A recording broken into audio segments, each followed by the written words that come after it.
नमस्कार दोस्तों, आज हम सौर मंडल और उससे रिलेटेड जो भी तथ्य है उसके बारे में बात करेंगे। तो चलिए शुरू करते हैं कि सौर मंडल के खोजकर्ता कौन थे। कोपरनिकस साहब सौर मंडल के खोजकर्ता थे। नेक्स्ट पॉइंट देखेंगे, सौर मंडल में ग्रहों की कुल संख्या कितनी है, तो 8 है। सौर मंडल में टोटल कुल ग्रहों की संख्या 8 है। ग्रहों के गति के नियम के प्रतिपादक केपलर साहब थे। ग्रहों के गति का नियम, जो ग्रह गति करते हैं उसके नियम का प्रतिपादक करने वाले केपलर थे। नेक्स्ट पॉइंट, सबसे बड़ा एवं भारी ग्रह बृहस्पति है। सबसे बड़ा भी है और भारी भी है, उसका नाम बृहस्पति है। अगला पॉइंट देखेंगे तो सबसे बड़ा एवं भारी ग्रह बृहस्पति हो गया। उसके बाद सौर मंडल का सबसे छोटा ग्रह जिसको हम कहते हैं मरकरी को कहते हैं, ये बुध ग्रह है। सबसे छोटा ग्रह कौन सा है, बुध है। सूर्य से सबसे निकट स्थित ग्रह बुध ग्रह है। सूर्य का सबसे निकट बुध, और फिर सूर्य और पृथ्वी की सबसे दूर स्थित ग्रह जो है वरुण है। सूर्य का भी और पृथ्वी से भी सबसे दूर जो है वरुण है। पृथ्वी के सबसे निकट स्थित ग्रह शुक्र ग्रह है। पृथ्वी के सबसे निकट शुक्र है। पृथ्वी की त्रिज्या मापने वाला जो इरेटोस्थनीज थे, पृथ्वी की त्रिज्या को किसने मापा था, इरेटोस्थनीज ने मापा था। इरेटोस्थनीज ने पृथ्वी की त्रिज्या को मापा था। नेक्स्ट पॉइंट देखेंगे, पृथ्वी के पड़ोसी ग्रह। पृथ्वी की पड़ोसी मतलब होता है उसके पड़ोस में कौन कौन है, तो ये शुक्र और मंगल जो है पृथ्वी के पड़ोसी ग्रह हैं। पृथ्वी का उपग्रह एक चंद्रमा मात्र है। पृथ्वी का उपग्रह जिसको जीवाश्म ग्रह भी कहा जाता है। तो याद रखेंगे कि चंद्रमा को जीवाश्म ग्रह भी कहा जाता है। नेक्स्ट, पृथ्वी का निकटतम तारा। पृथ्वी का निकटतम तारा सूर्य है। पृथ्वी का निकटतम तारा सूर्य है। और सूर्य का निकटतम तारा यदि पूछे तो प्रोक्सिमा सेंचुरी सूर्य का निकटतम तारा है। सर्वाधिक चमकीला एवं गर्म ग्रह, चमकीला और गर्म दोनों को देखेंगे तो ये हमारा शुक्र होगा।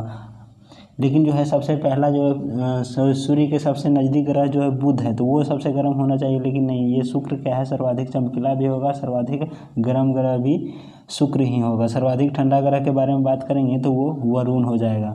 कौन हो जाएगा, वरुण होगा सर्वाधिक ठंडा ग्रह, क्योंकि सबसे दूर में स्थित है। और सर्वाधिक उपग्रहों वाला ग्रह के बारे में बात करें तो ये बृहस्पति है, जिसका 67 उपग्रह है। सबसे ज़्यादा उपग्रह वाला ग्रह कौन सा है, बृहस्पति है, जिसका 67 उपग्रह है। अगला देखेंगे कि बिना उपग्रहों वाला ग्रह कौन सा है, तो बुध और शुक्र। याद रखेंगे कि बुध और शुक्र का कोई उपग्रह नहीं है। लाल तथा हरा ग्रह किसे कहा जाता है, लाल ग्रह मंगल को कहा जाता है और हरा ग्रह वरुण को कहा जाता है। याद रखेंगे, लाल मंगल और हरा वरुण को कहा जाता है। पीला तथा नीला ग्रह किसे कहा जाता है, तो पीला ग्रह कहा जाता है बृहस्पति को, और नीला ग्रह कहा जाता है पृथ्वी को। क्यों, क्योंकि पृथ्वी में पानी की मात्रा बहुत ज़्यादा है, जिसके कारण से ये दूर अंतरिक्ष से देखने पर नीला नज़र आता है। फिर देखेंगे लेटा हुआ ग्रह किसको कहते हैं, तो अरुण को कहते हैं, अरुण यूरेनस को, है ना, लेटा हुआ ग्रह कहते हैं। फिर सर्वाधिक गैसों से घिरा हुआ ग्रह कौन सा है, तो ये अरुण है। लेटा हुआ भी और सर्वाधिक गैसों से घिरा हुआ भी अरुण ही है। सबसे कम घनत्व वाला ग्रह के बारे में बात करें तो वो शनि है, जिसका घनत्व सभी ग्रहों से कम है। पृथ्वी की बहन या फिर जुड़वा ग्रह, पृथ्वी का जुड़वा ग्रह शुक्र को कहा जाता है। पृथ्वी का बहन भी और जुड़वा ग्रह भी शुक्र को ही कहा जाता है।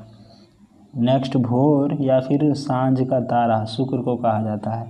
भोर या फिर सांझ का तारा शुक्र को कहेंगे। और सबसे बड़ा उपग्रह गैनीमेड है। गैनीमेड जो बृहस्पति का उपग्रह है। किसका उपग्रह, ये भी पूछ देगा कि गैनीमेड किस ग्रह का उपग्रह है, तो गैनीमेड बृहस्पति का उपग्रह है। सबसे छोटा उपग्रह के बारे में बात करेंगे तो डिमोस है। डिमोस सबसे छोटा उपग्रह है। और फिबोस और डिमोस उपग्रह मंगल का ही है। शनि का सबसे बड़ा उपग्रह शनि का सबसे बड़ा उपग्रह जो है टाइटन है। शनि का सबसे बड़ा उपग्रह टाइटन। वलय मतलब होता है छल्ला, है ना, छल्ला युक्त जो ग्रह है वो शनि है। इस छल्लों की संख्या कितना है, टोटल 7 है। तो छल्लों की कुल संख्या के बारे में यदि पूछे तो 7 छल्ला है, किसमें, शनि में। और शनि ही छल्ला युक्त ग्रह है। शनि के रिंग्स की खोजकर्ता मतलब छल्ला की खोजकर्ता किसने किया था, गैलीलियो ने। किसने कहा था कि शनि 7 छल्लों से मिलकर के बना हुआ है, तो गैलीलियो साहब ने कहा था। सबसे तेज एवं सबसे धीमी गति से घूर्णन करने वाला ग्रह जो है कौन सा है? बुध और शुक्र। सबसे तेज गति से घूर्णन करने वाला बुध है और सबसे धीमी गति से घूर्णन करने वाला ग्रह जो है वो शुक्र है। अगला पॉइंट बात करेंगे तो पृथ्वी से विपरीत दिशा में घूर्णन करने वाला। तो पृथ्वी, पहले हम जान लेते हैं कि पृथ्वी किस दिशा में घूर्णन करता है। पृथ्वी जो है वो हमारा पश्चिम से पूरब की ओर घूर्णन करता है, पश्चिम से पूरब की ओर घूर्णन करता है। लेकिन बोल रहा है कि पृथ्वी के विपरीत दिशा में, मतलब क्या है, पूरब से पश्चिम दिशा में घूर्णन करने वाला कौन सा होगा? तो देखिए यहाँ से पूरब से पश्चिम में चक्कर लगाने वाला जो ग्रह है वो कौन सा है? शुक्र और अरुण है। शुक्र और अरुण है। तो आप ये ध्यान रखेंगे कि शुक्र और अरुण ऐसा ग्रह है जो पूरब से पश्चिम की ओर, दो ही ग्रह है जो पूरब से पश्चिम की ओर चक्कर लगाता है।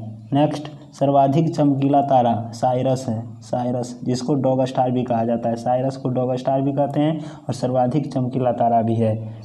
पृथ्वी से सबसे निकट तारे का प्रकाश पृथ्वी पर पहुंचने में लगा समय 4.2 वर्ष लगता है। कितना लगता है? 4.2 वर्ष प्रकाश पृथ्वी है ना। सबसे निकटतम तारा का जो है प्रकाश पृथ्वी पर पहुंचने में 4.2 वर्ष का समय लग जाता है। नेक्स्ट देखेंगे कि सूर्य के केंद्र का तापमान 15 मिलियन डिग्री सेल्सियस होता है। कितना होता है? 15 मिलियन डिग्री सेल्सियस किसका? सूर्य के केंद्र का तापमान होता है। लेकिन सूर्य की सतह का तापमान के बारे में बात करें तो 6000 डिग्री सेल्सियस होता है उसका सतह पर, लेकिन केंद्र के बारे में बात करेंगे तो 15 मिलियन डिग्री सेल्सियस होगा। सूर्य की बाह्यतम परत, जो बाहरी परत है, उसको क्रीट कहते हैं या फिर कोरोना कहते हैं। क्रीट या कोरोना कहते हैं, कोरोना कहेंगे। और सूर्य का दीप्तिमान सतह जो प्रकाश फैलाते रहता है उसको प्रकाश मंडल कहते हैं। सूर्य का दीप्तिमान सतह जो प्रकाश फैलाता है उसी को हम प्रकाश मंडल कहेंगे। सूर्य का घन संघटक क्या होता है? किससे किससे मिलकर के बना होता है? तो हाइड्रोजन और हीलियम। हाइड्रोजन और फिर हीलियम, हाइड्रोजन और हीलियम से मिलकर के बना होता है। सूर्य की ऊर्जा का स्रोत क्या है? नाभिकीय संलयन है। सूर्य की ऊर्जा का स्रोत नाभिकीय संलयन, विखंडन नहीं, नाभिकीय संलयन होगा। सूर्य का ऊर्जा का स्रोत नाभिकीय संलयन। नेक्स्ट यदि बात करें तो सूर्य तथा चंद्रमा के प्रकाश को पृथ्वी पर पहुंचने में लगा समय। सूर्य का प्रकाश और चंद्रमा का प्रकाश, दोनों का प्रकाश क्या है? अलग अलग समय में पहुंचेगा। सूर्य का प्रकाश को पहुंचने में 8.3 मिनट का समय लगता है, जिसको हम 500 सेकेंड कह सकते हैं, है ना। 8.3 मिनट को 500 सेकेंड कह सकते हैं। तथा चंद्रमा के प्रकाश को पृथ्वी पर पहुंचने में लगा समय 1.3 सेकेंड, मतलब 1 सेकेंड से थोड़ा सा ज़्यादा समय लगता है चंद्रमा का। तो आप ध्यान रखेंगे सूर्य का प्रकाश जो भी पहुंचेगा 8.3 मिनट में और चंद्रमा का 1.3, दोनों में याद रखेंगे कैसे कि 8.3 0.3 है, इसमें भी 1.3 है, तो दोनों में 3 है। लेकिन क्या है, चंद्रमा का प्रकाश नज़दीक है क्योंकि ये उपग्रह है तो जल्दी पहुंच जाता है और 1.3 सेकेंड में पहुंचता है। और सूर्य यहाँ से बहुत दूर है जिसके कारण इसका प्रकाश 8.3 मिनट में पहुंचता है। नेक्स्ट देखेंगे कि भू स्थिर उपग्रहों की ऊंचाई। भू स्थिर उपग्रह मतलब क्या होता है? सैटेलाइट जो भी छोड़ा जाता है यहाँ से, उसका ऊंचाई क्या होता है? 36,000 किलोमीटर होता है। 36,000 किलोमीटर याद रखेंगे। नेक्स्ट है कि क्षुद्र ग्रह स्थित है। कहाँ पे स्थित होता है? मंगल और बृहस्पति के बीच। मंगल और बृहस्पति जो ग्रह हैं उसके बीच में क्षुद्र ग्रह, बहुत छोटे छोटे क्षुद्र ग्रह पाए जाते हैं, तो वहीं पे ये स्थित होता है। और सबसे बड़ा क्षुद्र ग्रह के बारे में बात करें तो ये हमारा हो जाएगा सेरस। सेरस जो है, सेरस सबसे बड़ा क्षुद्र ग्रह है। सेरस सबसे बड़ा क्षुद्र ग्रह है। चंद्रमा पृथ्वी की एक परिक्रमा कितने दिन में करता है? तो ये 27 दिन और 8 घंटे, लगभग 27 दिन 8 घंटे में चंद्रमा जो है पृथ्वी को परिक्रमा कर लेता है। हमने बताया कि परिक्रमा क्या होता है और घूर्णन क्या होता है। जो भी अपने अक्ष पर घूमता है तो उसे घूर्णन कहते हैं, लेकिन कोई ग्रह या तारा के चारों ओर घूमता है तो वो हमारा परिक्रमा कहलाता है। जैसे सूर्य एक तारा है और उसके चारों ओर यदि पृथ्वी घूम रहा है तो वो हमारा परिक्रमा कहलाएगा, लेकिन पृथ्वी अपने अक्ष पर घूम रहा है तो वो घूर्णन कहलाता है। तो यहाँ से पूछा था कि चंद्रमा पृथ्वी के एक परिक्रमा मतलब क्या होता है? पृथ्वी के चारों ओर जो चंद्रमा घूम रही है वो कितने दिन में घूमता है? एक चक्कर, तो 27 दिन 8 घंटे में। नेक्स्ट है कि पृथ्वी द्वारा सूर्य का परिक्रमा करने में कितना समय लगता है? तो 365 दिन और 6 घंटा, लगभग 365 दिन और 6 घंटा का समय लग जाता है पृथ्वी को सूर्य के चारों ओर घूमने में। नेक्स्ट देखेंगे सी ऑफ ट्रॉक्विलिटी स्थित है? कहाँ पे? चंद्रमा पर स्थित है। सी ऑफ ट्रॉक्विलिटी स्थित है, ये चंद्रमा पर स्थित है। तो आप इन सारी चीज़ों को ध्यान में रखेंगे।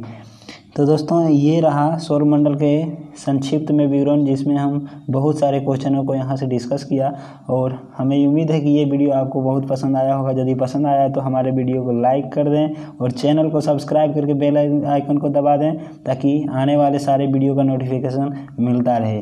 तो आनंद ग्रुप स्टडी यही कहता है कि बड़ी सोच से बनती है ज़िंदगी बड़ी, और यही कहता है आनंद ग्रुप स्टडी। अपने सोच को हमेशा बड़ा रखिए और आगे बढ़ते रहिए। जय हिंद, जय भारत।